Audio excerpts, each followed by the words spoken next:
Turn on the side ones too. Okay.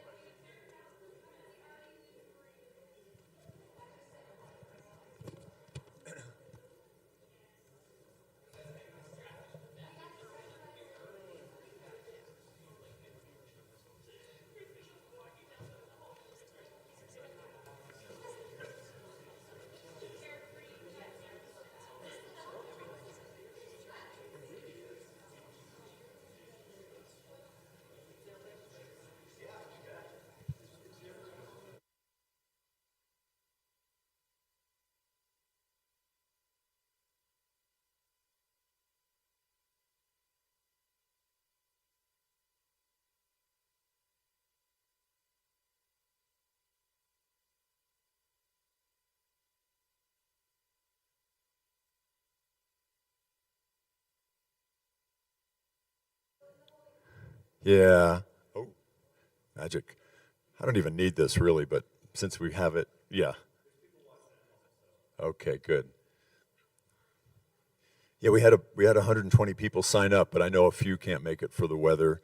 But we'll see a few more come in. Well, I'm Mark Hyatt. I'm the founder and the CEO of Falcon AeroLab, and this distinguished. How many of you have been to any of our other distinguished speaker series? Yeah, the last one was on AI. What did you think of that? He's about the smartest guy I've ever met. He's just so big brain. But he said AI is actually equivalent to the invention of the personal computer. He said it's going to change our lives that much. And that was my takeaway from him. And then the one before that, do you remember Samantha Weeks? She was Thunderbird. Yeah, I know you come to a lot of them. And she was pretty amazing. But today, we've got the best. No, I'll introduce Amelia here shortly. But anyway, so we've got our distinguished speakers, and then we'll see what we can come up with for next semester, next year. I've got a lot in my mind, and that's one thing I've been blessed with is a lot of. I'm the B student that knows all the A students, and I keep in touch with them, and then I bring them in so they can help us reach the next level. Well, I think I'll just go ahead and start here. So, as you know, Falcon AeroLab started about 8.5 years ago with 14 homeschool students, and we've grown and grown. We actually started at CMA in one of the classrooms there. I remember having sledgehammers and breaking down the walls because it was Leidos building, one of the defense contractors, and Colonel Wade and I were there together in the beginning. Somehow I'm still there because I have such a passion for the Colorado Military Academy Charter School, and it's in such great shape now, and thanks to the leadership of Colonel Roberts. But anyway, today I want to tell you about Amelia Earhart, and she, when I first met her, we were working at Wings Over the Rockies Air and Space Museum up at Lowry. And of course, she lives up in that way. And she was the news reporter and weather lady. Didn't you fly in helicopters and all that? Yeah, I mean, I remember hearing you kind of, hey, this is Amelia, Anyway, but we don't get, when you're south of 105, Highway 105, then you get all the Colorado Springs and Pueblo stations. And if you're north, that would be Amelia. But one of the things that we have in common is my wife did exactly what Amelia did back when she was in her 20s. She was the news reporter in South Carolina near Columbia, and which is the big city there in South Carolina. And she's also the weather lady. And then when we started dating, I would carry her equipment around, and it was I was used to being a big deal out here in Colorado. But when I went back there, I was just Deborah Hardy's boyfriend, and it became much more, and we now have been married almost 48 years, 3 kids, 6 grandkids, 3 dogs, all that stuff. So it's wonderful. So there's a lot of commonality there. But when I first met Amelia, she was kind of doing fundraising, marketing at Wings Over the Rockies. And one of the, have you been up there to Wings Over the Rockies at Lowry? There's a big B-52 right in the front. Well, one of her things that she did that I thought was really cool, she put Christmas lights all over the B-52. It was the coolest, most beautiful thing. We didn't realize the Air Force has all sorts of regulations about putting Christmas stuff on, and it's on loan from the Air Force Museum in Dayton, Ohio. I know, hey, but great idea, but they made us take it off, which, hey, that's just the way. But it looked great while it was up. But one of the her dad, just like Amelia, is very creative, and so he and Amelia built this display up there for us at Wings Over the Rockies, and it's still there, and I think it'll be there forever. When you go up, when you walk in the door, it's on the far left. Absolutely beautiful display about what she's going to talk about today. But one of the cool things, I know when she was up in Boulder, I guess you were at Colorado, University of Colorado, she went over to the airport, walked in, there's an old certified flight instructor sitting there, and she said, "Hey, I'm Amelia Earhart, and I want to learn to fly." He says, and I don't know what he said. He says, "Oh, really? Really? You're Amelia?" He put down his cigar and said, "Okay, I'll teach you how to fly." But she did learn how to fly and became a private pilot, and of course she was on TV and all that stuff. But she also, to me, this is one of the coolest things she's done, is she started a foundation, and she founded and funded it and raised money to give flight scholarships to girls, 16, 17, 18 years old too. Yeah, which that warms my heart, because I feel that's part of my purpose in life, is to help young people achieve their dreams. And I came from a lower middle class family where there was lots of love but no money. Somebody did that for me, and it changed my life. And I almost guarantee you've done it for a lot of girls, and it's changed their lives. What do they say? To be something different, you have to see something different. And a lot of us had never seen anything like that before. Well, I mean, I could go on and on about Amelia, but she's going to tell you a lot about her life. I just want to tell you some stories. And but she's one of my heroes, because she did something that not many people would ever do in flying around the world. She raised a couple $1 million for that and actually did it. That's so cool. And now she's inspired tens or maybe hundreds of thousands of young people to reach their dreams. And don't just think it up, do it. So Amelia, I know we have a real short clip here first before Amelia comes up to talk. And you got the lapel mic, right? Okay, good. So let's watch this first.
Hello everyone, blue skies. Tell me, did that video make anyone want to go flying? Right? I think all of us in this room, if you appreciate aviation the way that I think you do, you probably want to be up there in those clouds. So as I get started, I want to say first and foremost, thank you for being here. Thank you for your service to all of our cadets in the room, all of our veterans, and our kids who are over here. Thank you so much for coming. To come out here and have the opportunity to share this story is really exciting for me because, as you heard from Mark, we go way back.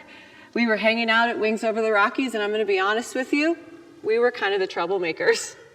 Mark and I would come up with these crazy ideas, and we would bring them to the board of directors, and they'd be like, oh no, what are these two up to again? Which is kind of how we got to wrapping the B-52 in thousands and thousands of Christmas lights. Anybody who in the room would do that? Come on, right? Here's the best part. Mark left this out.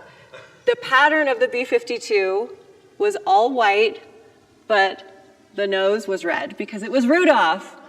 And people were driving in far and wide to see this airplane that was all wrapped in lights. You can Google it. It's still out there, even though we did get in trouble and we had to take them down immediately because you have to listen to the contract. So, being here today and sharing this story, what my ultimate goal to do is really tell you about, let's go ahead and start the first slide if we can, tell you about this flight around the world that really was a dream of mine since I was a little kid, because as I kick things off, I have to ask a super important question.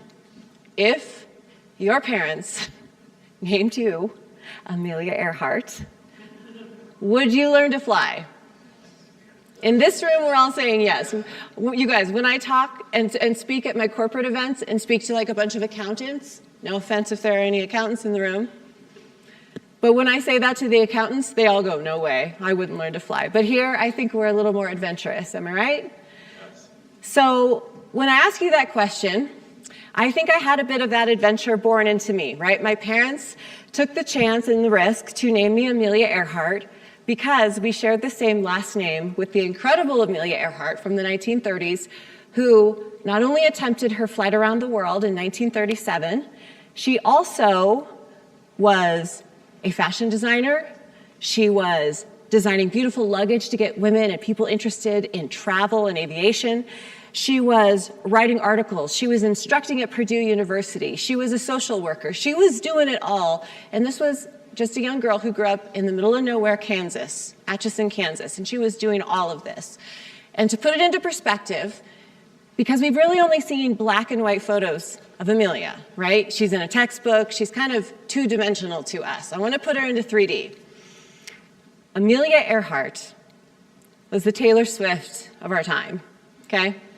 I'm serious. Think about it. Everybody wants to know where she is, who she's dating, what she's wearing. They want to know where she's going next. And she's also a little bit controversial. Not everybody loves her. And that's how people felt about Amelia back in the 30s, because it was so unusual for a woman to take to the skies. So with my parents giving me this name, and we'll get more into those details soon, I set out to put this flight together, okay? And I kid you not, it started out as a bunch of random pieces of paper and scraps on a kitchen table with all my markers out. I'm a very creative, artistic person, so I was like, I gotta see the whole vision here. And I mapped it out first on paper. And over the course of, gosh, about 15 years of flying, and I would say 4 intense years of fundraising, then 6 months of really intense prep and chaos right before the flight around the world, that's what led up to this 28,000-mile flight in a Pilatus PC-12NG, which is a single-engine turboprop airplane that's built in Switzerland, but the US headquarters happened to be in our neck of the woods in Broomfield, Colorado. So that's how I had my connection to them. I'll tell you that story as well. But basically, I wanted to recreate Amelia's flight in a modern-day context and do it in a way that would honor her, but not try to do it exactly like her. Amelia was in a Lockheed Electra. People criticize me all the time on the internet. You got to get used to that if you're going to do big things. People would say, well, big deal, you flew around the world, but you didn't do it in a Lockheed Electra 10E. And I say, well, when was your last flight around the world? I want to do it in a modern day airplane because one of the very last things that Amelia said in one of the interviews she gave, when someone said, why are you doing all this? She said, so that women of tomorrow can fly tomorrow's planes. Amelia had that foresight to know we weren't always going to use celestial navigation and steam gauges. We were going to have beautiful cockpits like the one I'm going to show you today. So Amelia's flight is what I tried to replicate. I didn't do it exactly because of time constraints and all sorts of details. As Mark and so many of the other really experienced aviators know, you can't always get exactly what you want when you're flying internationally. For instance, a last-minute change when I was supposed to fly through Mombasa sent us into Tanzania instead because of a political conflict with the US. Last-minute changes that for me, as a 29-year-old pilot who's like barely, I've never flown to Europe before any of this, right? I was inexperienced, and I'm trying to navigate these things while flying an airplane. It's a lot. Anyways, let's get into the story here. All right, so let's see. Is the clicker on, Sam? Let's see.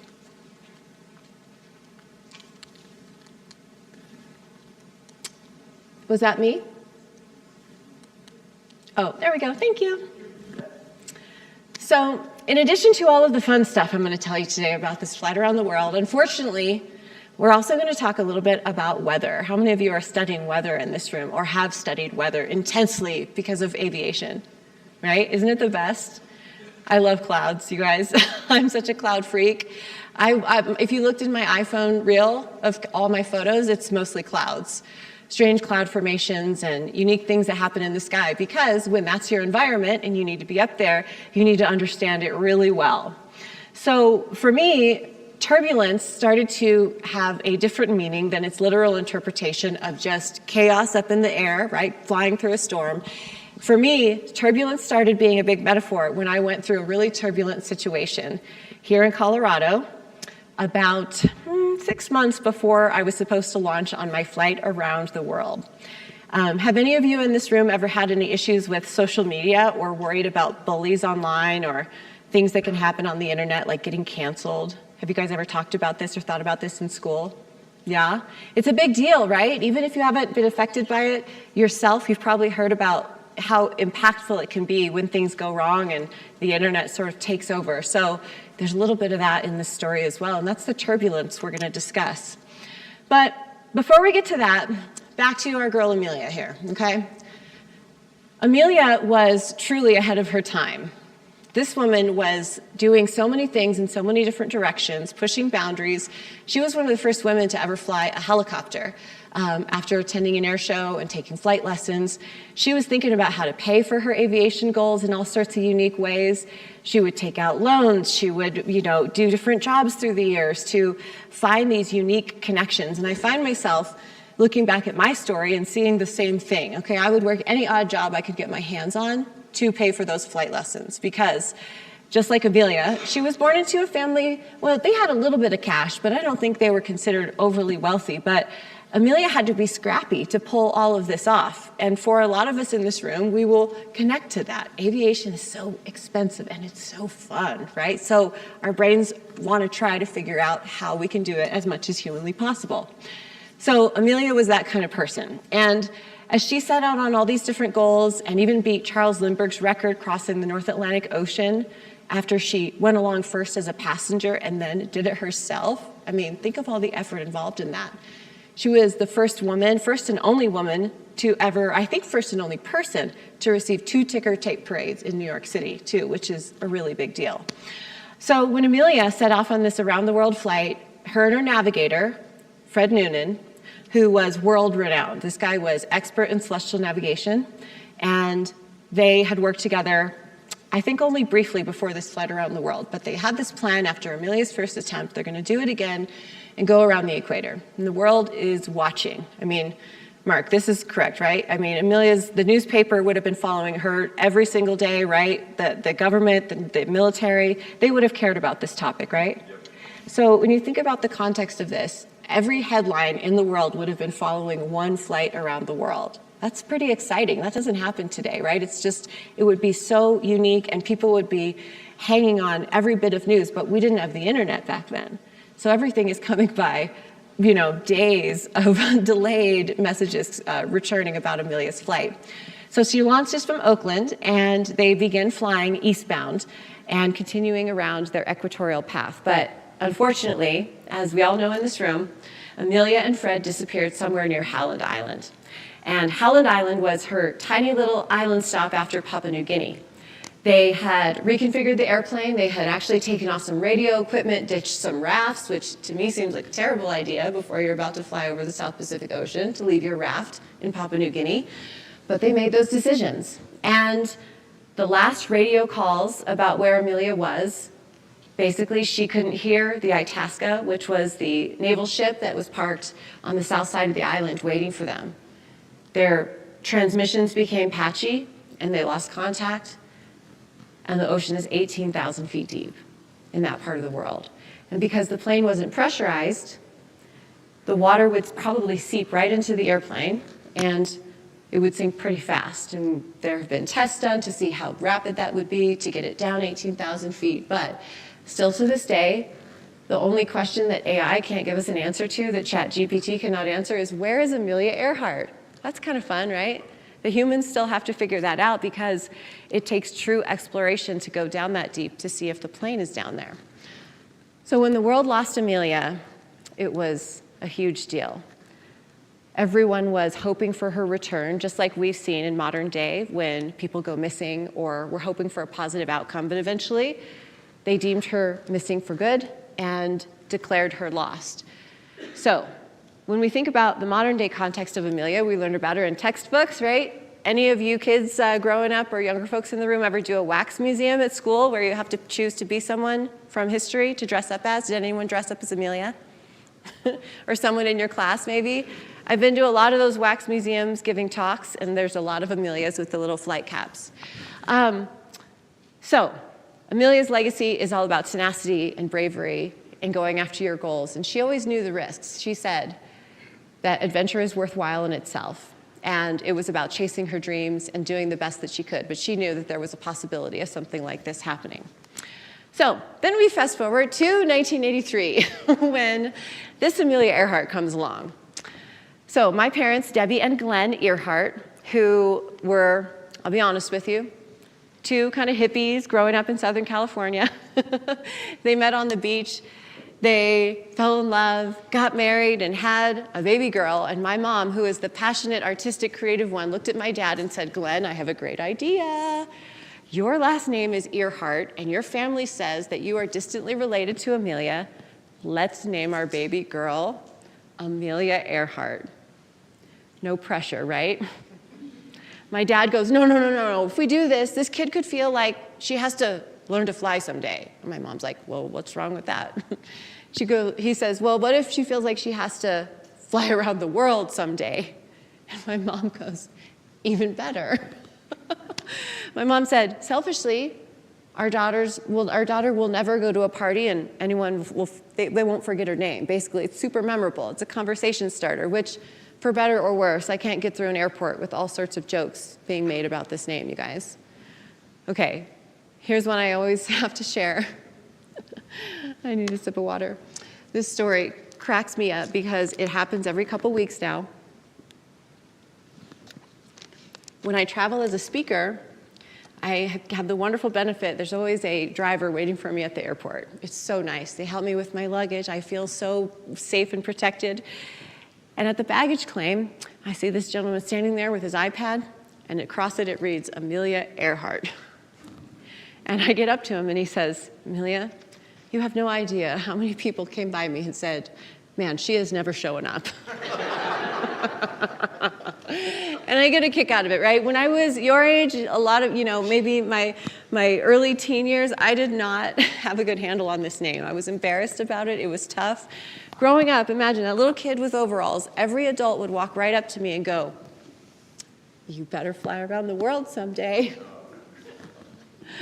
So I kind of grew up to be someone who felt that if they didn't do this, I would be letting a lot of people down. My teachers would talk about it. I became a very hard worker early on. Look at that pencil grip over on the right side there. I mean, those bangs. But as I grew up, it was a really simple upbringing. To share a little personal note here, the upper right-hand photo, that is the one-room building that my dad constructed for us to live in. It was attached to a small travel trailer, and yes, that is a goat on the roof with my father. I grew up in very, very simple conditions. There was no running water, no electricity. My parents homesteaded a piece of property, and because there was no extra cash, everything went to their really humble living. They basically, when I went back to them a little later in life and I said, hey, this whole Amelia Earhart thing, where's this pile of cash so that I can go take these expensive flight lessons now, right? Because that would be the natural question to ask. They said, oh no, honey, there's none of that. You gotta go and get a couple part-time jobs to make that happen. So in my early teens, I started getting every job I could, mowing the grass at golf courses so I could work first thing in the morning, get up before the sun, before the tournaments would start, and mow the grass for a few hours, and then I would go work at Daylight Donuts and serve breakfast. Or my dad would come in and sit and have breakfast with his friends and say, that's my kid. She's saving up for her flight lessons. And then I would go to another job, and then I'd go to class all day, and then I'd go to another job after work. If I had a lot of things going on, I would just figure out how to make it happen, because paying for flight lessons to eventually get me up here in the Fast and Furious Cessna 172 was the goal. Mark actually told the first part of this story, but the first flight lesson I ever took was in Boulder. I went out to the Boulder Municipal Airport after saving up a couple $100, and this crotchety old flight instructor is standing out there like arms crossed. He thinks that the front desk has played a joke on him, because I walk up and say, hello. He says, hi. I say, my name is Amelia Earhart. He says, oh. He says, what is this all about? I said, no, it's my name, Amelia Earhart. I'm going to learn to fly. He goes, what's your ultimate goal here? And I said, well, obviously, I want to learn to fly so I can fly around the world. And he goes, yeah, sure you do. Get in the plane. He expected nothing of me.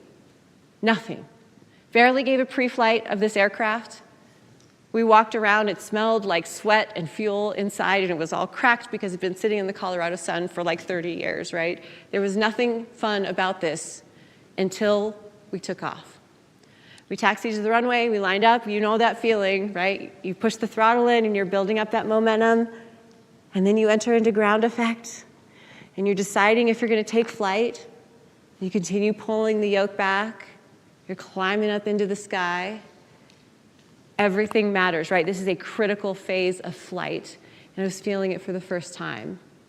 It's a special moment. And if you get hooked in that moment, that's why we're all here in this room, I think, right? That's certainly why this came together. So I wanted to do it as much as I possibly could. I would save, and spend, and then I would forget everything I learned until I saved up enough again, so it was like a 2 steps forward, 1 step back situation. Very common in aviation. In difficult pursuits, sometimes it takes years. It took me years to get my private pilot's license, and that's okay. I eventually got myself into the Cirrus SR-20 down at Centennial Airport at Aspen Flying Club.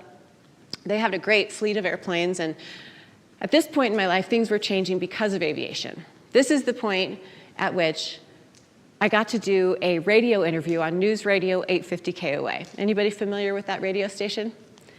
So they called me up and they said, hey, we heard your name's Amelia Earhart. Let's do a little story on what you're up to and learning to fly. And so I drove down from Boulder to the Clear Channel station off of Bellevue and I-25. And I went in there to this big, scary building, and the news director, Kathy Walker, had a great interview. She just asked the typical questions. Oh, what do you want to do someday? I said, fly around the world. And when you say something like, I'm going to fly around the world, and your name's Amelia Earhart, and you say it on a 50,000-watt radio station, which broadcasts to 38 states, Mexico, and Canada. They really drilled that one into me. When it goes that far and wide, people want to hold you to it, and I did that. I said on the air that I was going to fly around the world, and that just opened up a big can of worms in a very exciting way, because at the end of that interview, Kathy Walker said to me, Amelia, would you ever consider working here at the radio station? And I was thinking, well, I got a couple of jobs going. I said, what do you need, front desk? Clean the bathrooms? She said, no, you seem to like to talk, so I think if we put you on the air in the middle of the night when no one is listening, we could teach you how to be a traffic reporter. I was like, yes, a real paycheck, health insurance, all of it. I mean, not a huge paycheck, a way tiny paycheck looking back, but it was more than I was making before. So suddenly, I was working on the radio. I had a real job. I'm in college. I can pay for a few more flight lessons. And everything's moving fast forward around aviation because I became obsessed with it. I was one of those flight students who, you go into my tiny little apartments that I would live in, you would see sectional charts all over the walls, and you'd see all my mnemonic devices and my notes and my graphs and my weight and balance calculations, and I needed to be in an airspace of aviation. You all know, you don't just slack off and learn how to be a pilot. It doesn't come naturally. You have to learn it all piece by piece. And so that became a real fun part of my personality for me, maybe not so much for my friends. They were like, okay, we get it, the pilot thing, but it was taking over. But how could it not, right? It's fun up there. Here's a few shots from the Cirrus. That was taking over the practice area near Chatfield on the left side there. Bottom right is flying in Florida with one of my girlfriends as we were crossing the whole state, as we were just chatting about. So fun to take friends up flying and get that experience and get more, especially for me, a lot of women involved in aviation. So Other opportunities came along. One I absolutely could not believe came from the Air Force Academy. They called me up one day and said, "Hey, Amelia, we heard you're learning how to fly and you're planning this flight around the world someday. Would you like to come for a ride?" I about dropped the phone, you guys. Yeah. They put my name on the plane. Isn't that wild? I know you're not supposed to cry before the flight, but I saw my name and I was like, oh my gosh. And you want to be strong, you want to be cool. But it was probably, I would say, top 3 days of my life. We pulled 9Gs multiple times. We held it really well. It was so much fun. We also flew inverted over Pikes Peak. And because I'm not going to share who my pilot was, I will tell you this, that they're not supposed to let you fly the plane when you're in an incentive ride. That's what it's called, when you take somebody up who's like from the news or something like that. My pilot said, "Okay, I can't really let you fly, but when I tell you where I went to school, that means, or when I ask you where you went to college, that means you have the airplane. When I tell you where I went to school, that means I have the airplane." And I said, "Roger, let's go." Best day ever. So that radio job at News Radio 850 KOA turned into a really, really, really cool job here. And that was in the helicopter. Anybody ever see the news helicopter flying overhead? Yeah, it's everywhere. It's so fast. It's the A-Star 350. It's the same helicopter model that went to the top of Everest. So this thing has incredible capability. And my pilot, Jimmy Negri, was a former Denver police helicopter pilot, and he knew the city backwards and forwards. And when this job position opened up in the helicopter, it came because one of the traffic reporters that was previously doing television and radio, or excuse me, television only, radio person was up front, both of those positions were open at the same time. And when I found this out, and I thought they were going to put 2 people back in the chopper after those people left their jobs, I said, well, I think I can do them both. So I sort of pitched my way out of radio to get into TV on 9 News. Anybody ever watch 9 News in their house here in Denver? Right? Thousands and thousands of hours showing you guys wildfires and clouds and sunrises and sunsets and traffic and all this fun stuff, because I knew that that was a very special position to be in, because working every day as the camera operator in this helicopter, and the camera is there on the front right of the chopper. It's like a big laptop that I would rest on my lap sitting in the front left seat of the helicopter, controlling that, zooming in so close that I could read the logos on your shirts right now. That's how strong that zoom lens was. But it was an incredible place to be for my aviation brain, because as I got more comfortable in the helicopter, I was listening to air traffic control for 8 hours a day, soaking in all of that communication in a really intense environment with 3 or 4 other helicopters flying around. We were going into the Class Bravo airspace out at DIA, so I was learning all of this and just soaking it in while also reporting on 9 News and KOA. So it was like a really, looking back, I don't know how I had the energy to do it all, because that sounds really intense right now. When you look back at your early 20s, you can kind of pull off whatever you set your mind to. So take on a little more than you think you can handle at that age. But this was a peek up into the helicopter. Some of the fun experiences I had, got to take my dad flying. That's the middle picture there. That was actually out in Los Angeles when my career bounced me out to LA for a while, doing the exact same thing on KCAL and CBS. The upper right picture, I love that one, because that was on Valentine's Day. A local car dealership calls up 9 News and says, hey, send the chopper over to I-25 and Highway 36. And the car dealership wrote, "Hi, Amelia," in actual cars, and we could only see it from above. If you were on the ground, you would think, who parked these things, right? But from above, you get that secret aerial pilot view, and that was very sweet. So that was a sweet Valentine's message, and it was really popular on 9 News. We showed that one about 1 million times. I think they got a lot of free advertisement from it. So things are progressing along, and I would say this is probably around 2012. I'm getting a little antsy about this idea of flying around the world, okay? I've got my instrument rating done so I can fly through the clouds in low visibility. I've got a job on TV and radio. I I'm still not making a lot of cash. Don't think that just because you work in local television, you make good money. In fact, I was kind of barely scraping by between the flight lessons and trying to afford a decent apartment in Denver and all the clothes that they would make me change into on 9 News. You know, everybody wears those beautiful dresses. We have to buy them ourselves. They don't help you with that, and you have to pay for your own hair and makeup. People always think we have like a hair and makeup team when you show up there. None of that. So I'm paying for all of that, and I'm barely scraping by. But I get this wild hair of an idea. Always listen to those, I think. I started thinking, okay, it is time to start really thinking about a flight around the world. Because I had just received some really exciting information. And that was when I reached out to my family and said, hey, this whole Amelia Earhart thing is fun, but a lot of people ask me the question, how are you related to the first Amelia Earhart? And for many years of my life, I just said what my family always said, which was that we shared a distant common ancestry way back when. You know, great-grandma, grandma, they don't know, but it was always passed down through the family.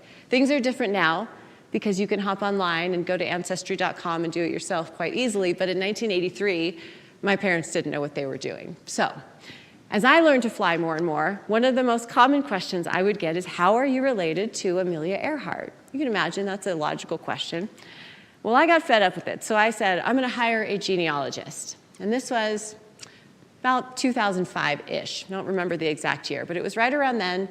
And I found a genealogist, a local woman in Boulder, who would do this research for me. And I saved up $500, and it felt like a lot at the time. And I give her the money, and I'm nervous. I'm like, how is she going to know, right? How long is this going to take?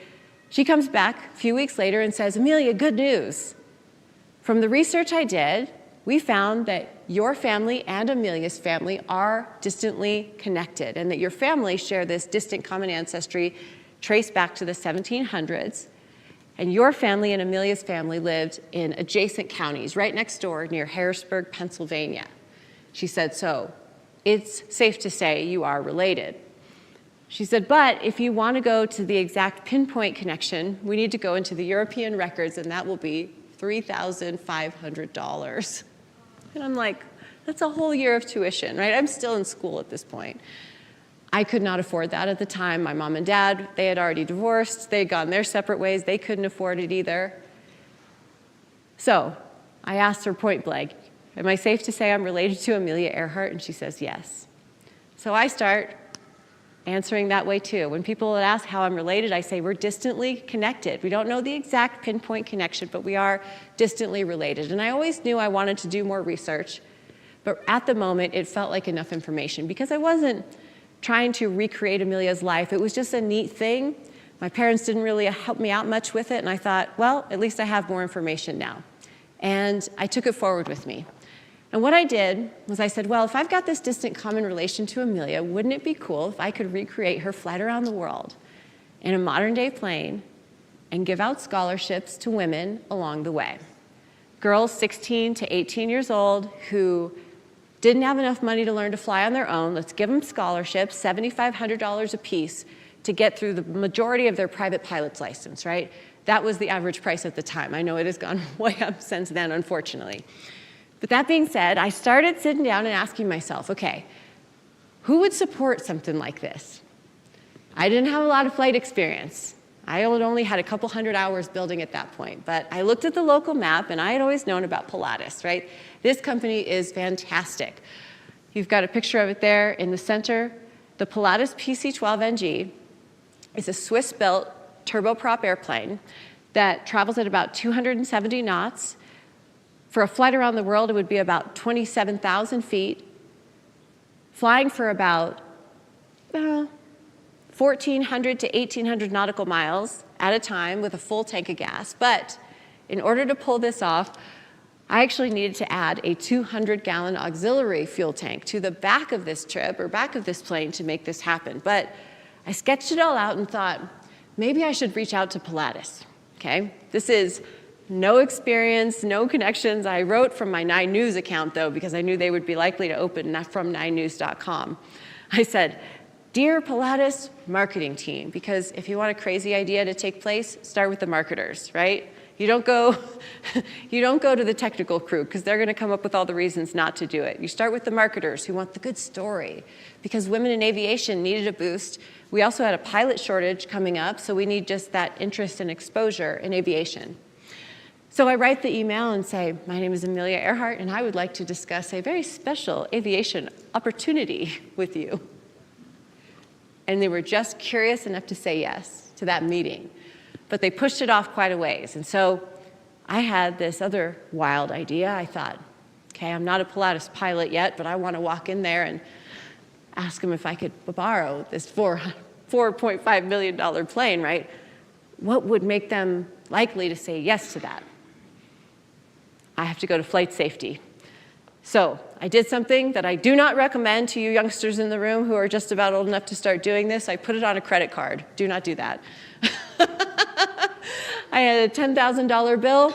I went to simulator school for just a couple days. And at the end of that course, I was a certified Pilatus PC-12NG pilot. And when I walked into that room, in front of the scary table, long boardroom table with the executives and the marketing team around it, because they were all just curious enough to want to know why I was there. I walked in and I said, my name is Amelia Earhart, and I would like to borrow your $4.5 million airplane to recreate Amelia Earhart's flight around the world. And their looks were kind of like yours, like, are you crazy? Right? You know how that route ended. And also, they knew their plane wasn't equipped to go that far, the ranges we would need to fly. But when they asked the very first question, which was, of course, do you even know how to fly our fabulous Pilatus PC-12NG? I opened up my logbook and I said, I'm a certified PC-12NG pilot. And their faces changed immediately, changed to like this look of fear because they're like, oh no, she's obsessed with us. Because I was. This plane was so fun to fly. And I knew I would never get my hands on one if I waited until I could afford it. So instead of that, I said, let's partner. Let's show off your airplane in all the aviation magazines and get tons of exposure. Let's show off this beautiful, modern, sophisticated cockpit with so much redundancy and backup and safety built into this. Let's show it off and just make it happen. And after about 2 years, after Pilatus shockingly said yes, they did make me go and pitch in Switzerland at the Swiss headquarters. I had never been to Europe before. And I bought a ticket to go pitch to borrow an airplane, and they said yes. There were so many more reasons not to do this flight around the world than there were to do it. But there's an important distinction, I think.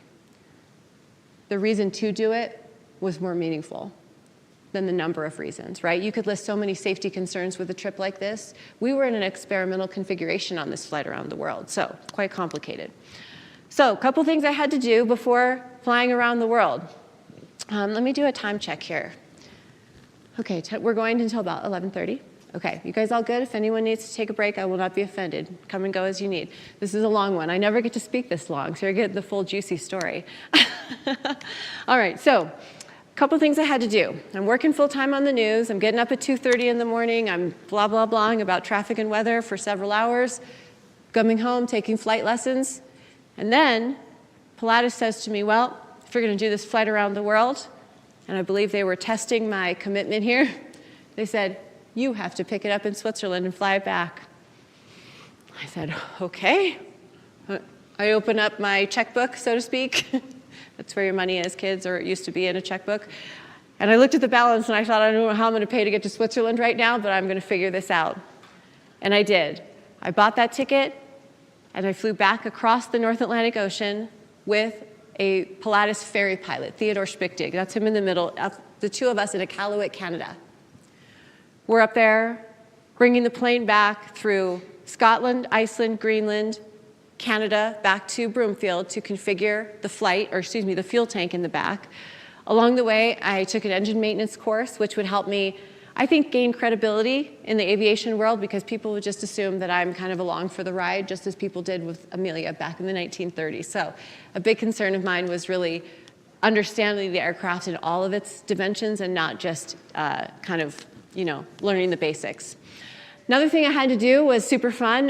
While my girlfriends at the TV station, like Corey Rose and Becky Ditchfield and Marty Coniglio, I don't know if those names ring a bell with any of you guys, Kathy Saban, all of those folks, as they're taking their vacation days and going to Cabo and doing like normal family things, I'm going to Groton, Connecticut to go to open water survival training. But it was so fun.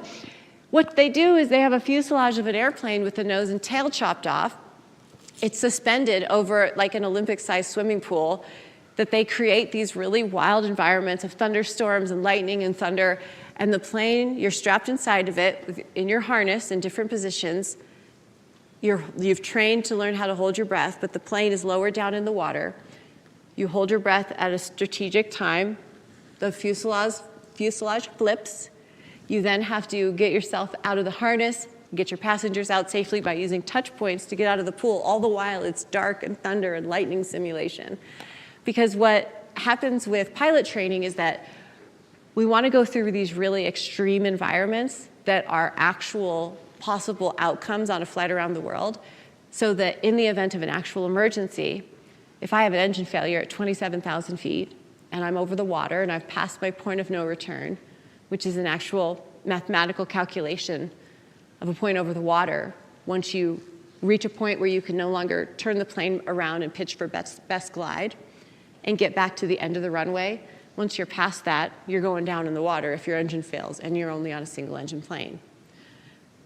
When you think about those circumstances, you want to have every last second of that glide, which I believe is about 30 minutes of glide time to get you down to the water from 27,000 feet. You don't want to go into fight or flight.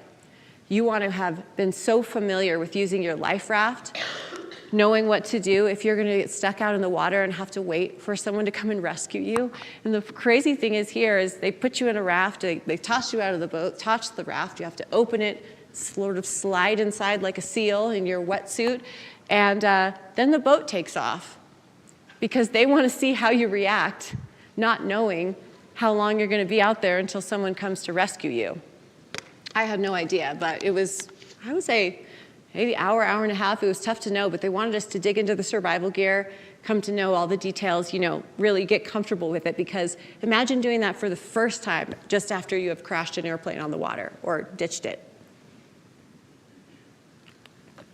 Who in this room has gone to survival training? I know a couple of you have. Okay, that's so much higher than my normal speeches. You guys, this is a cool room. Usually it's 0.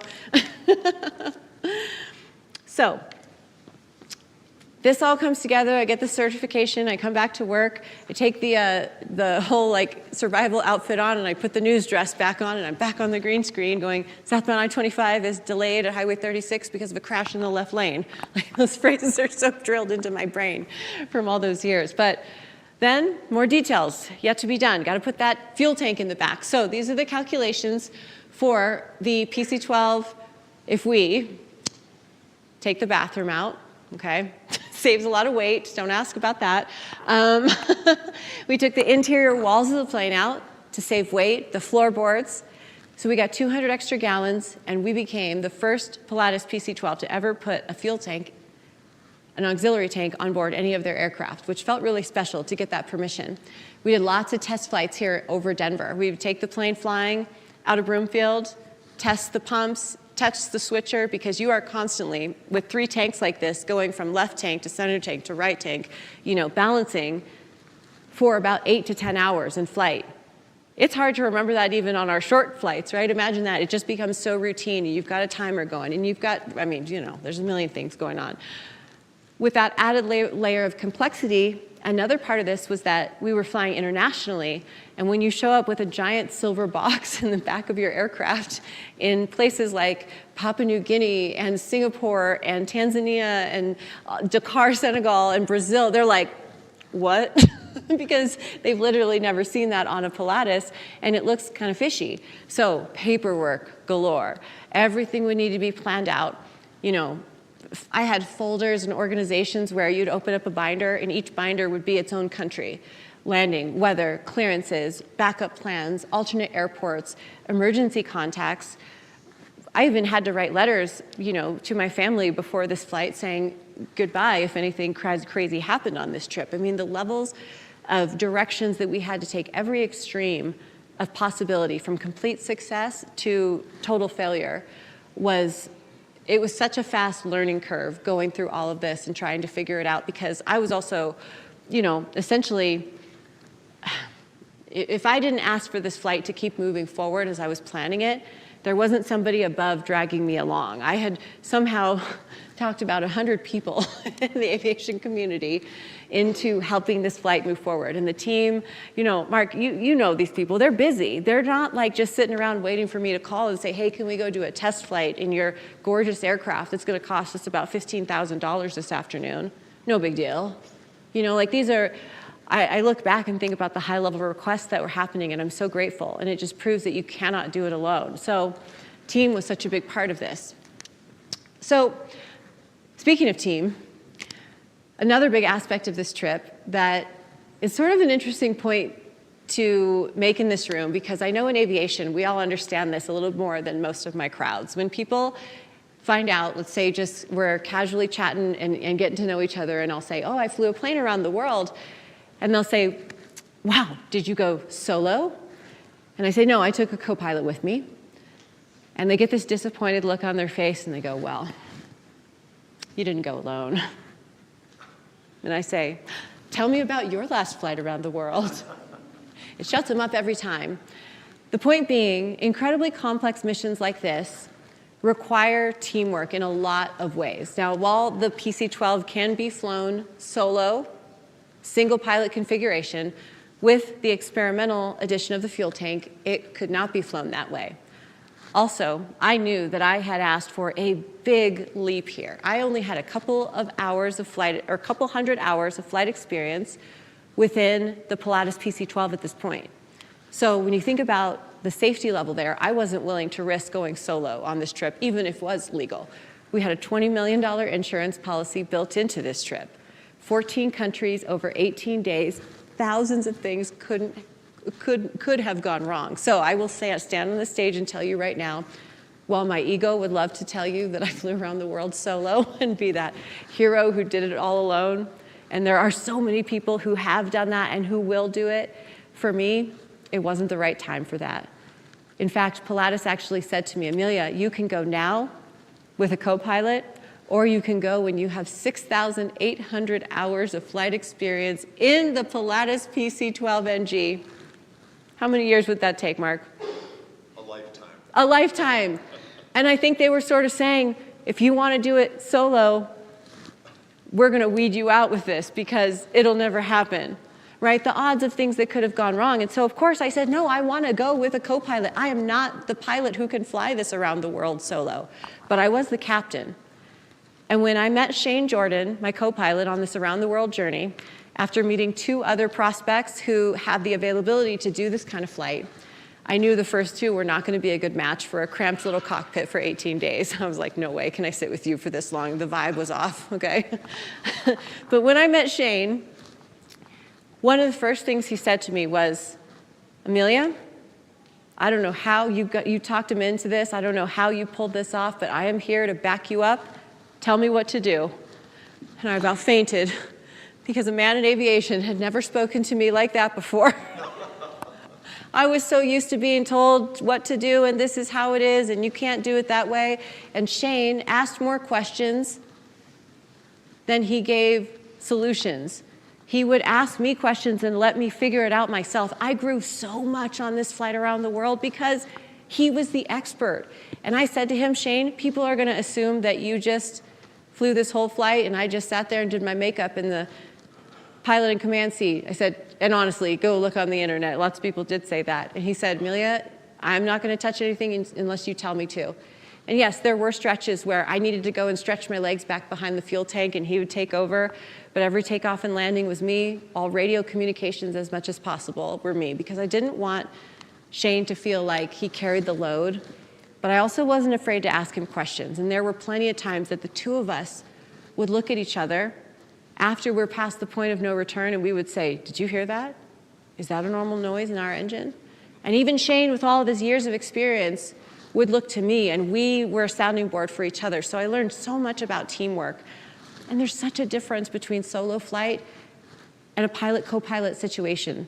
The relationship that you have is just so much trust, and especially if you can find someone that you have good rapport with.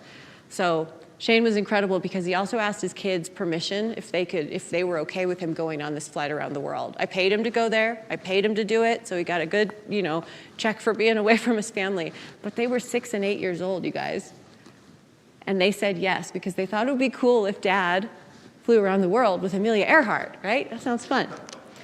So, remember how a long time ago I mentioned turbulence? Some turbulence took place when I got invited to go on the Today Show. So I was working on the NBC affiliate here, 9 News, morning show. That's like the local version of the Today Show. I know the younger kids in the room are like, what's the Today Show? Those of us who know this was sort of where you got your news back in 2014.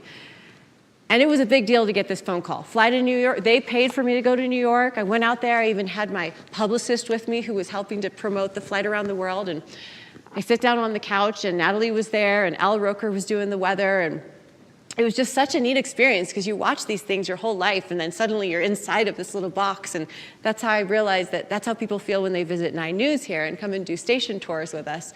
Like it's a really neat feeling. So I get up there and the interview starts, and they're asking all the typical questions that you would hope for, right? So what's your route?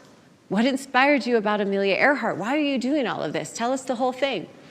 So I answer all the questions, and then finally, the last question comes. So Amelia, tell us, how are you related to Amelia Earhart? And live on national television, I say, well, my family and I share a distant common ancestry traced back to the 1700s. I've told the story thousands of times before at this point, and I say, my family and Amelia's lived in adjacent counties near Harrisburg, Pennsylvania. I said, but we don't know the pinpoint connection because I haven't taken it that far. And Natalie goes, well, we're all related somehow, best of luck, and she kicks me off the couch because they go to commercial break. So it went as good as it possibly could. I was back at LaGuardia. I was making videos on Facebook. I was like beaming with joy because that interview went so well. It was positive. They talked about the foundation. They talked about all the right stuff. And that doesn't always happen in a news interview that's live, right? It just felt good. Unfortunately, though, when I got back to Denver, I experienced major turbulence. And it wasn't from any sort of convection or clouds or storms over the Rocky Mountains. In fact, it was a really smooth landing and approach. On a commercial flight, I was like middle seat, back row of a United flight, just smiling ear to ear.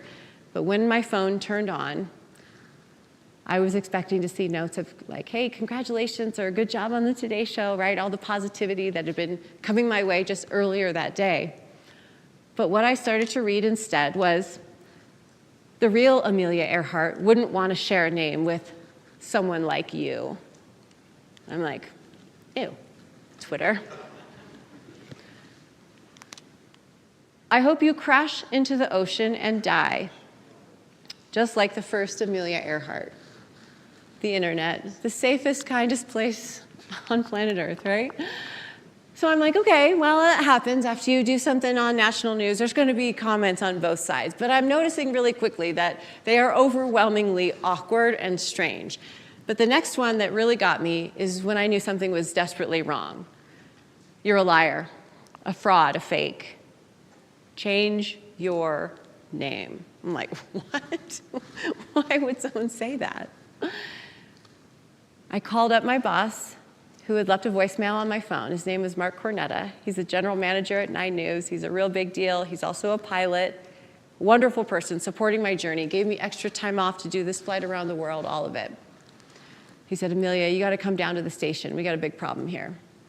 I'm like, okay, this is like when the big scary boss with the corner office calls you. So I get down to the station, and he starts to explain to me that what happened was after we showed the clip from the Today Show on our local news, like afternoon or evening news, the anchors who were working that day, female co-anchor, male co-anchor, female says, wow, we're so excited. Our traffic reporter is going to fly around the world. Amelia Earhart, we're so excited for her. You can track her flight on 9news.com, Then the male co-anchor looks to camera, and without telling directors or producers or bosses or literally anyone, he has kept this to himself. He looks to camera and he says, well, as you may know, I'm an amateur genealogist, and I looked into Amelia's family background. She actually shares no common ancestry with the first Amelia Earhart. She made the whole thing up to get a free flight around the world and is using the name. They ended the show. He then went to Twitter and he put it all online, my full family genealogy and all of this. This is wrong and this is this. And I feel the chills and I feel it all again right now. It was such a out of left field sort of thing because our desks in the newsroom were right across the room from each other. He could have come up to me if he was so into this and he knew something I didn't. He could have said, hey, you idiot, you're not related, figure it out. But instead he did it live on the news. And I felt really attacked, I'm not gonna lie. I felt like, what is happening? My whole world felt turbulent. Does that make sense why I use that word now? Like that would feel turbulent because you're going along and you've got all these tailwinds and the world's supporting you and then suddenly you're like jolted. So I start to learn more about this and it turns out that he basically was an investigative journalist and he took it upon himself to look into this because someone had maybe hinted that they felt that that the relation wasn't there. So my boss says, well, Amelia, I don't know who to believe. We've got your information and this side, like what do we do with this? So you hire another genealogist and figure it out because, and this is drilled into my psyche, he said, because you're embarrassing us. I was like, oh, you never want to hear your mentor, boss, respected person in your life say, you're embarrassing us. So I immediately go back home, I call my parents, and they're like, well, we never really said you were, I'm like, oh my gosh, you guys, really?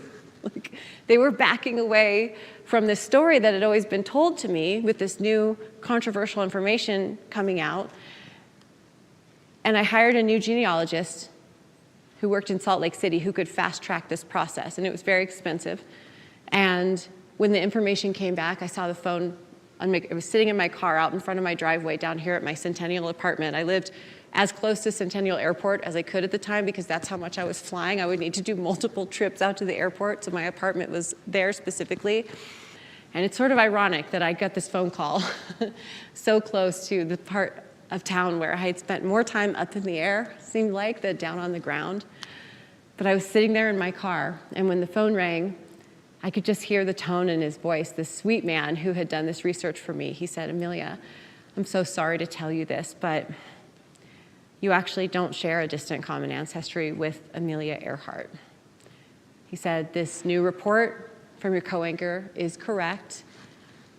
He said, but the part of it is that I'm sad to share is that when I looked at the first genealogical report, he said if she would have kept going just a few steps further, she would have found that your family tree goes this direction and Amelia's goes this direction, and she was trying to upsell you for more research that wouldn't get you there. And I just felt gutted.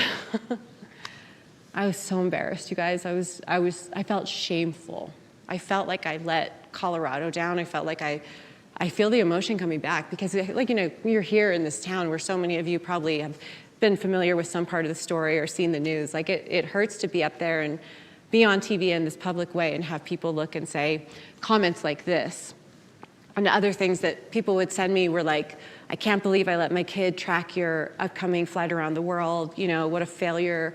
You don't deserve to do this. And I was really struggling with the next decision because I thought I can either cancel the flight, but keep in mind, I have drilled a hole for that fuel tank in the side of a borrowed $4.5 million airplane. I've got contracts with 28 different sponsors and partners. Pilatus Aircraft, Honeywell Aerospace, Pratt & Whitney Engines, GoPro, Remova Luggage, Survival Systems, which was the survival company where I went out to Groton, Connecticut.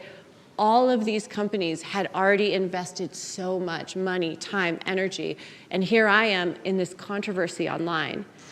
This is how bad it got. the Today Show did a poll a couple days later. They said, do you believe that she didn't know, or was she trying to get this free flight around the world?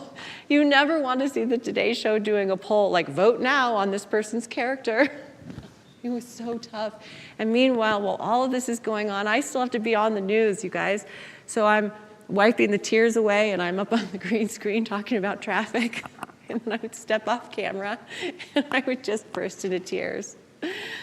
And it went on for quite a while because I did not know what to do next. But thankfully, I did what I want to encourage all of you in this room to do, no matter your age, no matter what state of your life you're in.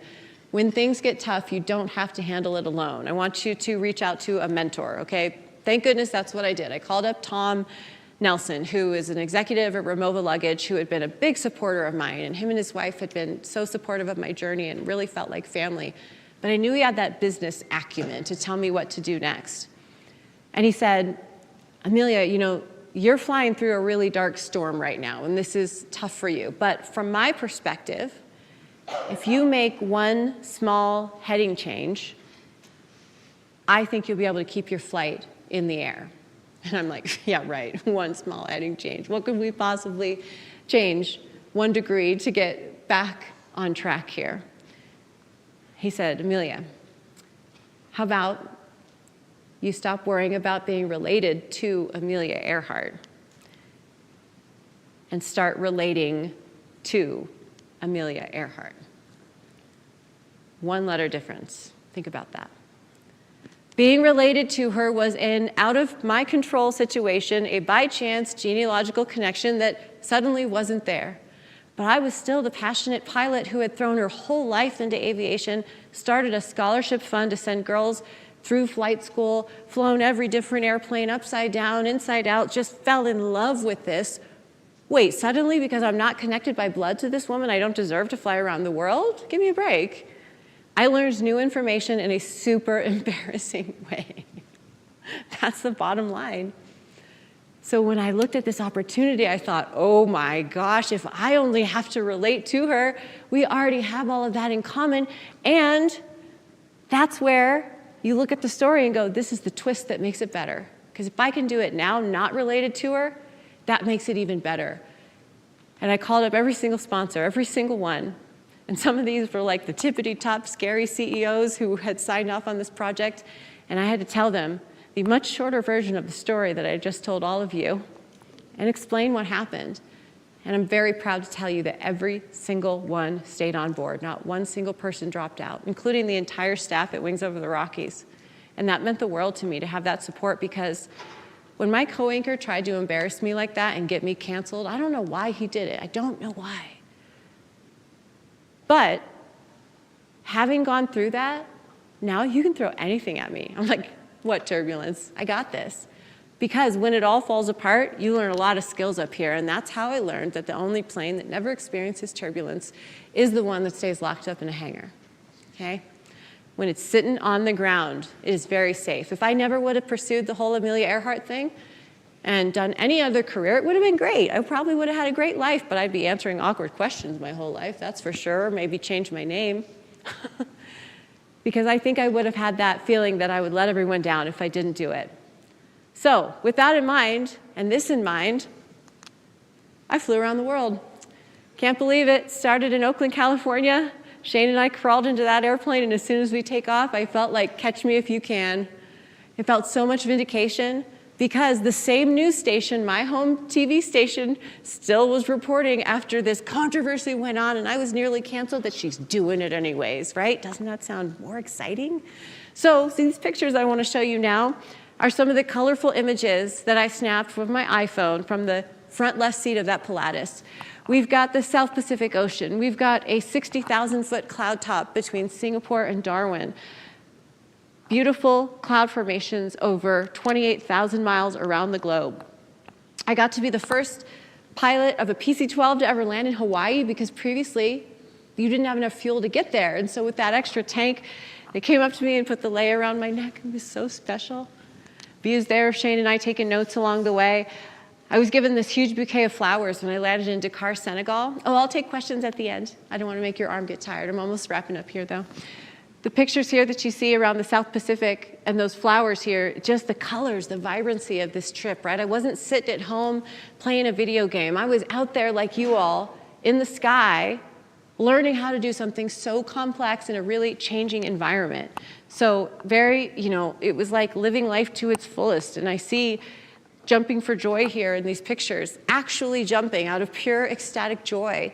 That's where aviation can take you, in these unique environments, halfway around the world, fueling up in the Seychelles. Can you imagine? When I fuel up now here in Castle Rock, I'm sorry, it's not going to be quite as exciting. All right, so as I wrap up, I want to impart on you just a few flight lessons, shift gears a little bit, because I know these aviation analogies are going to land in this room, and I can't just talk about myself the whole time. I want to thank you for listening to that very long story. I hope it was entertaining. But now it's about you guys, okay? When things get turbulent in life, as they will, prepare for it, just like we do in flight school. We don't just assume that turbulence is rare. We say, we need to know exactly how it's going to go down when it comes our way, not if. I want you to keep these flight lessons in mind because they have really helped me. When I act like a pilot down on the ground, things go smoother in business, in life. And this year alone, I've had 44 different keynote events telling this exact story with teams like Apple Computers, Boeing, American Express, Toyota headquarters. I mean, the most exciting companies in the world have heard the same message. And so I think the flight lessons will land. At least I hope they will. So when you picture a compass, the first time you ever held a real compass in your hand was probably when you were a little kid, right? What's the very first thing you do with it? Shake it up, test it, right? Like, you want to find north. You want to test this little thing out because there's no cord, there's no computer chip, it's not an iPhone. You're like, how does this thing work?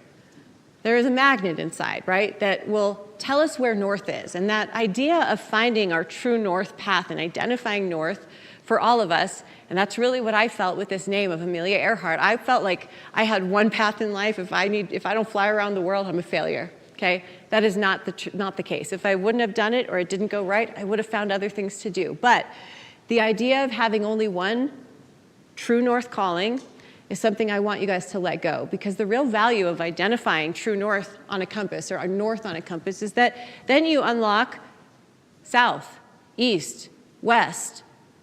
If you're one of the few who choose then to start identifying and fine-tuning unusual headings in your life, that's what I call it.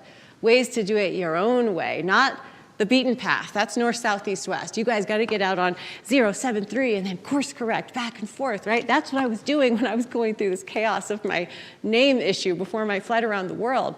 My airspace in my head was so incredibly crowded with planes flying in all directions, scenarios of what I could possibly pull off to keep this together and not fail myself and my team and my family. So I want you, next time you have a challenging situation come your way, think like a pilot. Instead of just rushing off in the direction that you've always gone in the past to solve the problem, do a clearing turn, okay? You know, when we're gonna do maneuvers out there in the practice area, we literally do a 360-degree clearing turn. We don't just make a decision, because we wanna actively seek the most optimal airspace. If there's a cloud developing out and we know our weather patterns, we don't intentionally go that way. But in life, do we sometimes walk right back into the problems we want to solve? Because of our own patterns, maybe our biases that are built into us because of how we've grown up. We need to question these things and really start testing unusual ways to reach destinations, because we can always, always, always, and I learned this in real time publicly, course correct. You can say, I was wrong. For a lot of people, that's hard to say I was wrong, but I have to say it. I was wrong about my relationship to Amelia Earhart, and I survived. Can you believe it? I don't think my co-anchor thought I would make it out of that situation, but ultimately, the same station where I almost got canceled was the same place that they announced that I completed my flight around the world, which proves that there are so many other outcomes when we decide to do it our own unique way. So it is my hope that your compass at the end of your life will look like a starburst of different options that you have tried in all directions, some that go short and then you cancel, but at least you gave it a shot, you tried it. Flight lesson number 2 is that when things get turbulent, it's important to understand the forces of flight, okay? In this room, you guys could probably all teach me what these are, but there's lift versus gravity, thrust versus drag, right? The only time this plane is ever in a perfect state of equilibrium is when it's sitting on the ground. I think all of us have similar forces in our own lives each day. You wake up and kind of do a weight and balance calculation, right? How much fuel do I have this morning? How many passengers are on board? How many people am I carrying along? Whose cargo am I carrying today that maybe should be handed to somebody else's flight to lighten my load? Am I flying into headwinds or am I flying into tailwinds?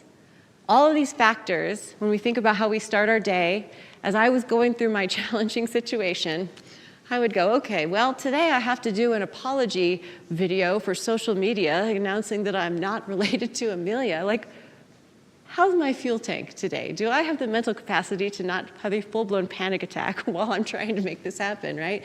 I needed to ask for help. I needed to get sleep. I needed to have a therapist talk to me about seeing an outside perspective on this situation because I needed to let it go and not let it be my own identity. And I think that's possible when we assess ourselves and we take a realistic look at what we've got on board, like a pilot would do, and not just mask it and compartmentalize and put things away.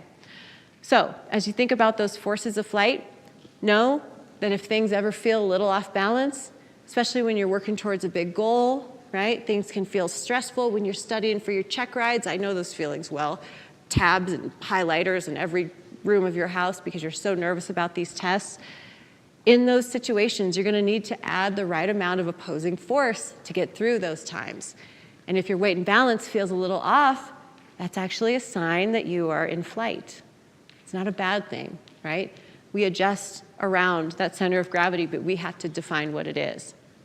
The other thing is, I mentioned those headwinds and tailwinds. Of course, we know these analogies. When things are tough, it's a headwind. When things are easier, it's a tailwind. In this room, though, I want to issue a challenge to everyone here, between each other, but also out in the communities you're in, the people that you work with and that you see day to day, your friends, your folks who wanted to get into aviation. I want you to be a tailwind to one another. Okay, my co-anchor, major headwind. That's what I call him, headwind. Be a tailwind to somebody. Move in the same direction they want to go. Anytime you can reduce the amount of energy someone needs to get to where they want to be, that's going to help them along the way. So my tailwinds were people like Mark and Wings Over the Rockies. Them going, we believe in you. We're going to help you. If you need us, we're here. Call us up any time of day.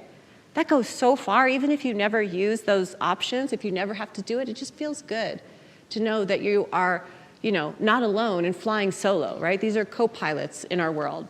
So be a tailwind to each other. Finally here, the last flight lesson I want to share is a really quick one. It's just about owning your airspace. Okay, and I'm so glad we have so many younger folks in the room because the opportunity before you is immense. I know the world can seem crazy at times, but oh my goodness, the things that you can and will accomplish, especially with programs like this. This is what it's all about. This program is a tailwind for all of you. So that's a real life example of it. But the flight lesson I want to say here is that there's a difference between being a passenger, a pilot, of course, and one other role I want to explain. So please spend as little of your life in passenger role as you possibly can. I think you all get the metaphor here, but if you are along for someone else's ride and you're letting someone else steer your aircraft, metaphorically speaking, you don't get to decide where you're going. And for a while, I let my co-anchor take the controls of my aircraft, and I was along for that ride going, oh my gosh, I'm going to change my name, move to another country, never touch an airplane again. It wasn't until I snapped out of that, put my hands back on my controls, and I said, no, zip it. I'm going to do this my way. I made a mistake, and that's okay because humans make mistakes. When you get out of passenger mode, you're back as pilot in command. That means a lot. Ultimate authority and agency. When you have a strong sense of agency, it means that you understand that your actions make a difference. Knowing that, that's the posture I have here flying into Broomfield. This is when I brought it back from Switzerland on that very first flight. I was so nervous about that approach. I'm landing it in front of all of my Pilates folks that are like, let's see if this girl knows how to fly this plane, right? And when you are in that mode, you know in those critical phases of flight, just like in that first flight lesson that so many of us in this room have had, you got to hunker down and really focus. And that'll set the difference between you and your peers If you can focus and really set your mind to what you want to do, you're going to go so much further. That's really what the flight around the world was. I'm not that great of a pilot. I have, made so many imperfect landings, so many issues along the way, challenges as I would struggle to learn landings in different airplanes. But it's the repetition and the trial to keep getting better and better at it as you go. But when things get really turbulent, there is like a secret extra pocket you can slip into here. Passenger mode, pilot and command mode. Above that, though, I want you to keep in mind that you all have air traffic controllers around you. You have people who are outside of your cockpit and who can see where you're headed. They can give you guidance on the best airspace to navigate into. Does that make sense? Ask for an outside opinion, because when I was in that dark storm of learning about my name, it was like black and thunder and lightning and everyone hated me and I couldn't look at the internet because it was like, Amelia, you suck, right?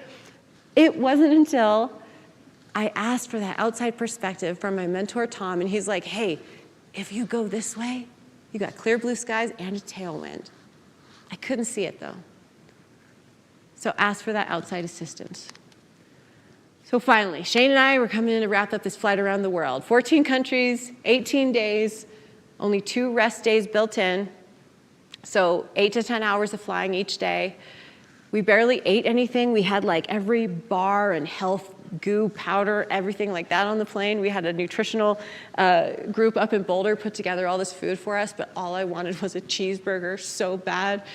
But you really can't do that on a flight around the world. So we're coming up on the last crux of the trip, okay? It's time now to fly over Howland Island, where Amelia Earhart and Fred Noonan disappeared 77 years ago at this point in time. So I have something very special planned here. This is after we flew through Papua New Guinea, which was incredibly interesting, and like going back in time. You're flying into the jungle, this stressful situation. That's where the last location that Amelia Earhart and Fred were ever seen before their disappearance. So Shane and I depart. We've got about 7 hours of flying that day. And Howland Island is straight ahead. Does anybody want to see what Howland Island looks like from the Pilatus window?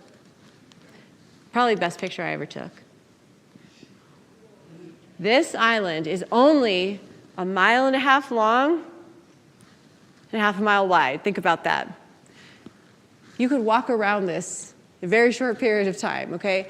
The runway that they built for Amelia back in the day has been beaten down by weather. It's no longer there. It was actually made out of crushed coral. Can you imagine landing on crushed coral? I don't think that's in our flight training books anymore. But when you look at this image, we're banking there to the left because I put the plane in the autopilot configuration where it'll circle around a center point. So I put the lat and long of the runway where Amelia would have landed. And at that point in the trip, I had something real special planned for Twitter, because that was the location that I had felt all that pain and all those crazy comments of being criticized online. Twitter was like the meanest place. That was the location that I used to announce the scholarship recipients of all the young women who would become pilots from the Fly with Amelia Foundation. And that was really cool, because as I felt the connection being over Amelia, to be a tailwind, right, to those girls who would take flight, it was also the point in the trip where I symbolically released all the anger and resentment that I had towards my co-anchor. I didn't want to carry that around my whole life, right? That would be heavy. I recently ran into him. I was emceeing an event up in Breckenridge, and he was there as one of the speakers, and he walked right past me like he didn't even know me. And hey, if you know my genealogy, you know my face. And I was ready to say, hey, crazy what happened all those years ago. Like, let's just have a handshake. And he walked right by me, and it was hurtful and embarrassing, but at the same time, I released it. I thought, okay, that's character, and I don't need it. So looking back, a lot of these girls are off to great things now. Upper left, Camilla, she just upgraded to captain for SkyWest. So, final pictures here. We're landing in Hawaii, coming in for our last stretch of the trip, and this image was snapped just seconds before we touched down in Oakland. The Civil Air Patrol brought flags out from every single country that Shane and I flew through, and they had them in order, flanking the front of the plane there, and that was such a beautiful sight to see. My mom and dad, who, like I said, got divorced right after I was born, they were still fighting about my name being Amelia Earhart all these years later in Oakland as they stood there, and I was like, ooh, somebody better stand between those two. But as I ran off the plane and my mom rushed into my arms, I just learned that she was interviewed by NBC Nightly News. And the story came full circle, and she's going, I taught her everything she knows. And, and my dad is just bawling his eyes out because it was really hard, he said, to have his daughter just be a tiny little red dot on a website for 18 days. And I understood how hard that would have been for him to let me go at, barely 30 years old to fly a plane around the world. And he was shaking and crying, and I just held on to him as tight as I possibly could. This picture here makes me incredibly proud because anytime you can put a photographer in that aggressive of a stance, you have succeeded in life, okay? I love it. That group rushed in, and it was this really, really special moment, and we got coverage all around the world. And then it really came full circle when I met this gentleman here, Juan Tinarello. He's a member of the Civil Air Patrol out in Oakland. He was in his early 90s at this point when I met him, and he's this 5-foot-tall, amazing man, these bright blue eyes, and he comes up to me and he goes, Amelia, day one of the journey, he goes, I have a favor to ask you. Can you carry a patch around the world? I was like, yeah, of course. He says, okay, here's what we're gonna do. I'm gonna give you one, I'm gonna keep it, and when you get back from your flight around the world, let's swap patches. And I said, that is the cutest thing I've ever heard. You got it. So I took the patch, I tucked it into my insurance book next to my left leg, never had to touch it once. We had 0 squawks on that whole flight around the world. Lots of turbulence, lots of storms, but no malfunctions, even with that crazy fuel tank in the back. When we returned, Pilatus took the fuel tank up and chopped it up into 1,000,000 pieces because they didn't want anyone to do it again. They said it was too stressful. But they did give me the pieces from it, and I still have them in my living room because they're art now. So anyways, we go around the world, and Captain Tinarello, he's standing there with my parents.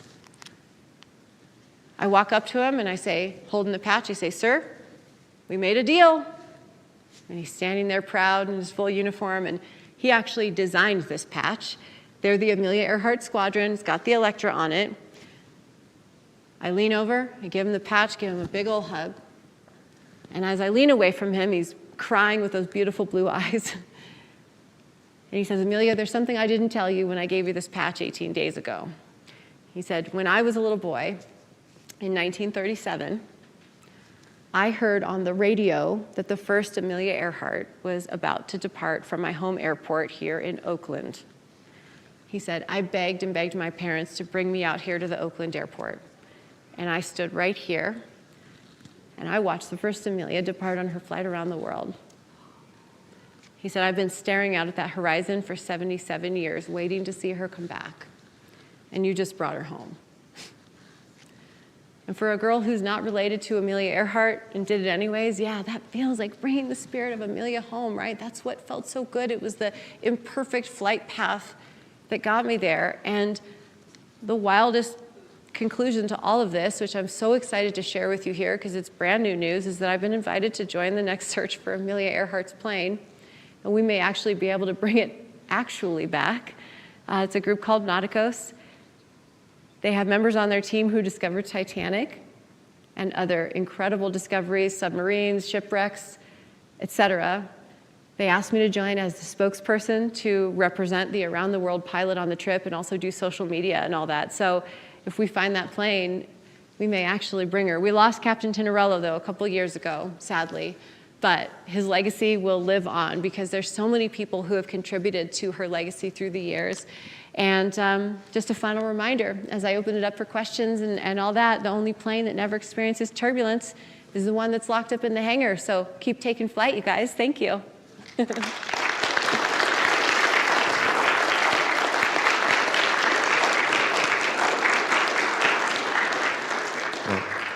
Thank you so much, Amelia. And it's just being a guy that used to run the Character Center and Leadership Center at the Air Force Academy, that's the best character story I've heard. I mean, it's not the turbulence, it's not the mistakes, it's not the things that happen to us in life, it's how we recover from those mistakes that make the woman or make the man. That's the best lesson for all of us because we all fail. But if we fail forward, that's what we're all about. And you just represent the best of what America is and who we are. Oh, thank you. So, thank you guys. Oh, thank you so much. Thank you. Do we have time for some questions? Yeah. Okay, we have time for some questions. I know we had a Anybody have question any over questions? here. I'll bring the mic to you. This mic's they can come to the aisles. Oh, you want to go first? I don't mind running around. I need the exercise. Did you ever get too tired and have to like land or stop anywhere? Oh, good question. Yeah, did I ever get too tired or have to land or stop? So the answer was no, but I will tell you this. Having Shane on board as my co-pilot did give us the chance to stretch, and movement was really important because sitting for 8 hours is so different than moving around for 8 hours, right? You could do both and you'd probably feel very different at the end of that day. So yeah, if I would get those heavy eyes, I had ways of refocusing and sharpening myself, but I could also say to Shane, like, hey, you have the airplane. And he would say, I have the airplane, and I would say, you have the airplane, right? Positive exchange of controls. We were so strict about it the whole time. And having those structures and kind of anticipating that was really, really important. So good question, because you can't get too tired up there. All right, anybody else? Yes. How were you able to build up the perseverance to do this? Wait, where did that question come from? Raise your hand. Oh, there you are. Say again. How did you build up the perseverance to do this? How did I build the perseverance to do it? Good question. I look back at myself and I'm like, dang, girl, you were really going for it and asking a lot. I think having this name, Amelia Earhart, it's been a unique situation because imagine if every single time someone talked to you about your name, it was an association with someone who was brave, courageous, bold, groundbreaking, all of these things that Amelia was. I think it slipped into my subconscious that was my standard. Like there was no less. You had to at least hit those things. So it was never a doubt in my mind of, could I do it? And I know that sounds crazy to say, and I feel that right now, but at that age, I had this feeling that it was almost meant to be. Like nothing could stop me. And that forced me to, just like that compass idea I have with all the, ideas on it, I would literally write out as many possible sponsors as I could to say, if this one doesn't work, I got 10 more right behind it. So it became a personal challenge, maybe to a fault. Like imagine if something bad would have happened to me on that around the world flight, then it would be a much different topic. People would be saying, what an idiot for flying a plane like that around the world. But you have to look at the numbers in that case, right? A lot of that perseverance came from the fact that the engine on the plane, the PT6, has a really impeccable track record, right? One in every million engine starts, I think, is a failure. And I thought, okay, 1 in a million, those are good odds, right? But literally looking at the data, and I mean, look, Pilatus and Pratt & Whitney, Honeywell, these are high-level experts. They would not have approved this flight if it was in that dangerous category to that point. So with Shane and I as a team, and it was a complicated journey, but I'm just glad I did it then and I don't have to do it again. People often ask, do you want to fly around the world again? And I say, no, I have other goals now. How bad was your jet lag? It was intense. Oh, good question. How bad was my jet lag? So when you're flying eastbound too, for 8 hours, you're crossing several time zones. So the sun is coming at you and you're flying this way. So you're actually shortening your days to the least amount of sunlight possible. So we would take off in the dark and land in the dark, which adds a lot of stress to customs. It adds a lot of stress to takeoff. The temperatures were different. So it was intense, but I think I was running on adrenaline. I think the body can do incredible things when it's like, there are no other options, right? You must be alert. And I don't think I've ever had that level of focus for anything else that I've done in my life. Outside of that 18 days. It was like this special little pocket of exceptional focus that I would love to channel for other things, but I take pieces from it, but it was really special on that trip. Question here. What is it like when you're on a plane for a long time? What was that? What is it like when you're on a plane for a long time, then you're on the ground for like hours? Yeah. What's it like to be in a plane for a long time? So you almost forget that you're up there for 8 hours at a time, right? It becomes normal after a few hours, and suddenly you're not shocked that you're looking out at only ocean in every single direction around you for 80% of the flight around the world. So only 20% over land and 80% over water. the number of hours. I think the total for the flight was 108 hours of actual flight time. So Shane and I we had the Bose headsets, the A20s, where when you're listening to music, it'll fade down so the air traffic control comes on. There was so much radio chatter because of all the commercial flights and international traffic on our high frequency radios that we couldn't get through one line of a song.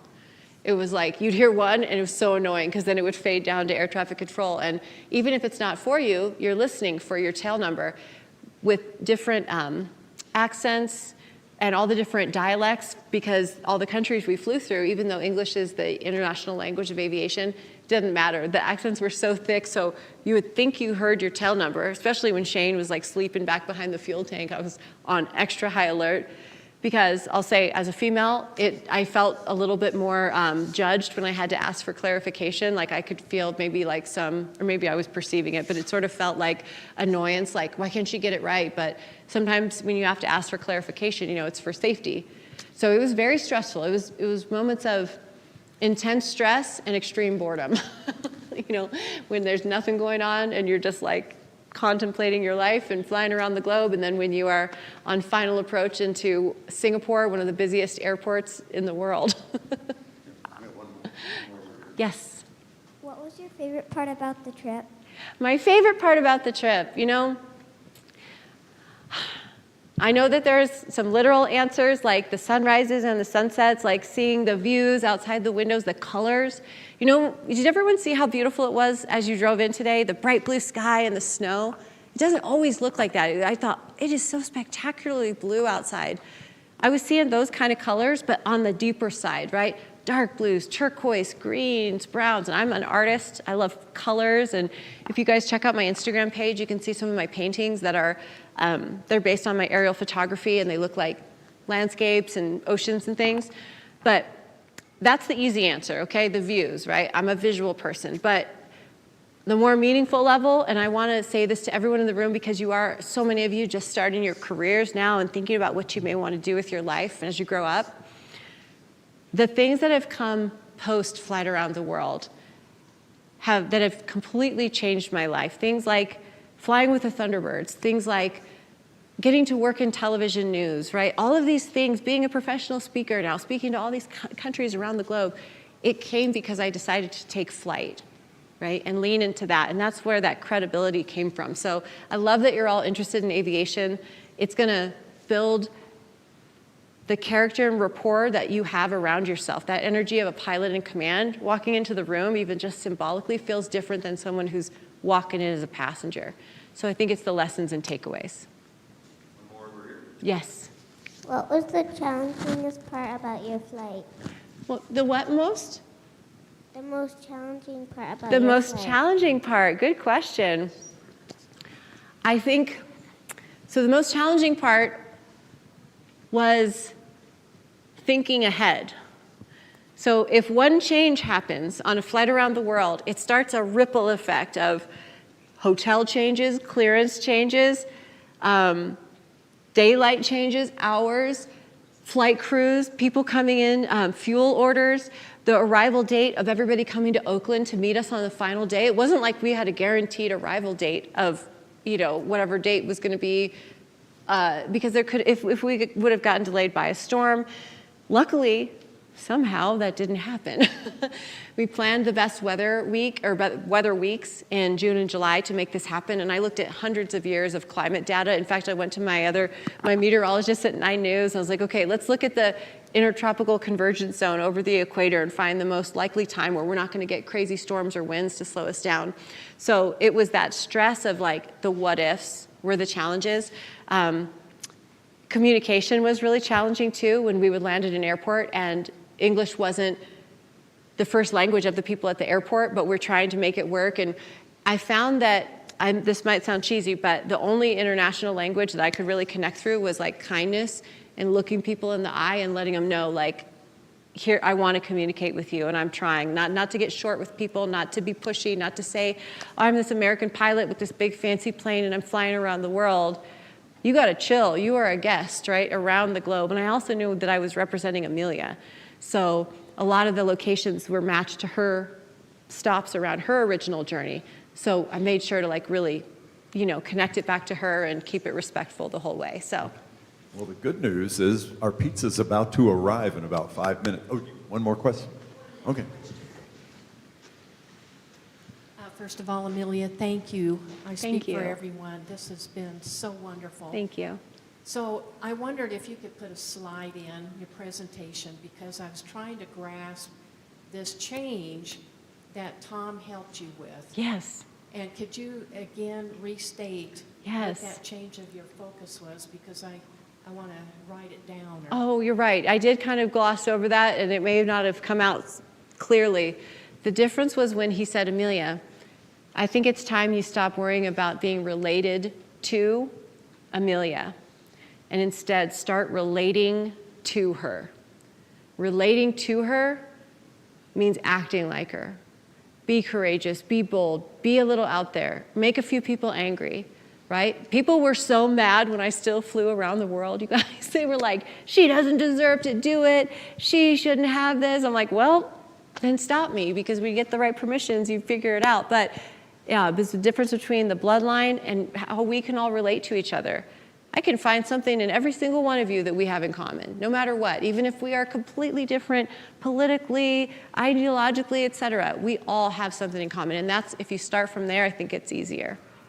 So. See, that's what America's all about. And even though I'm 30 years older than this lady on the stage, I relate to her, and she inspires me and makes me a better man. And I want to keep getting better when I hit turbulence till I take my last breath. And people like Amelia are inspiration.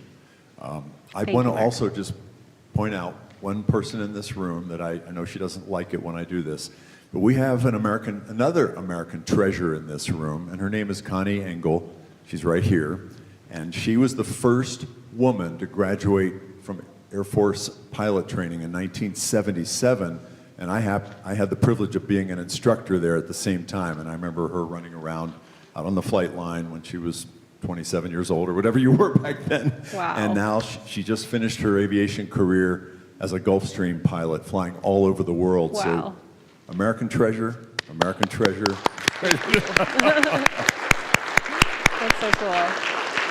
So, Amelia, the words that come to mind are... Thank you. I love chocolate. Oh, yeah. Well, you'll like this. This is really good. But it's perseverance, it's grit, it's courage. It's all the things that when things go wrong in our lives, which everybody has stuff going wrong, never give up and then focus beyond that.